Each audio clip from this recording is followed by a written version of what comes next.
साष्टांग दंडवत। मी अजाण बालक आपणास शरण आलो आहे। माता पिता माझे प्रथम गुरु आहेत। शिक्षक माझे द्वितीय गुरु आहे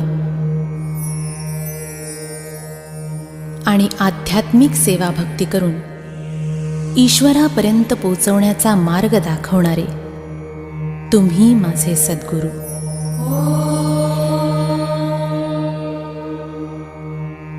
गुरु शिवाय जीवन व्यर्थ आहे। जीवनामध्ये गुरु शिवाय पर्याय नाही आणि म्हणूनच गुरु भक्ती करणे अनिवार्य आहे। हे सद्गुरु राया,